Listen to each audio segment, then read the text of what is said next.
తాము అధికారంలోకి వస్తే సచివాలయం దగ్గర రాజీవ్ గాంధీ విగ్రహాన్ని తొలగిస్తామన్నారు కేటీఆర్. బీఆర్ఎస్ వర్కింగ్ ప్రెసిడెంట్ వ్యాఖ్యలపై సీఎం రేవంత్ రెడ్డి కౌంటర్ ఇచ్చారు. దేశం కోసం అమరుడైన రాజీవ్ గాంధీ విగ్రహాన్ని పెడితే తప్పేంటని నిలదీశారు. సచివాలయం ముందు దొంగలకు తావులేదని మండిపడ్డారు. ఎవరేమన్నారో ఇప్పుడు చూద్దాం. తప్పకుండా ఈ మాట బాధతోనే చెప్తా ఉన్నాం. రాజీవ్ గాంధీ గారు మరి తెలంగాణకు ఆయనకు సంబంధం ఏందో నాకే తెలియదు. రాహుల్ గాంధీ దగ్గర మార్కులు కొట్టేయాలంటే మీ గాంధీ భవన్లో పెట్టుకో, లేదా జూబ్లీహిల్స్లో నీ ఇంట్లో పెట్టుకో, ఎవరు వద్దంటలేదు.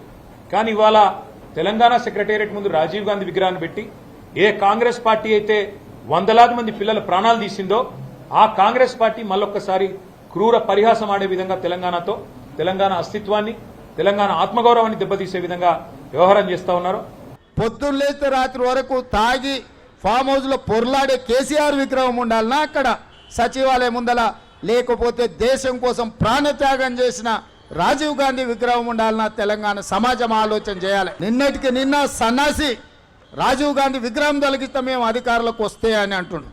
నేను ఒక్క మాట చెప్పదలుచుకున్నా, ఇక నాకు మంచి మాటలు రావు కానీ ఒక్క మాట అయితే చెప్పదలుచుకున్నా.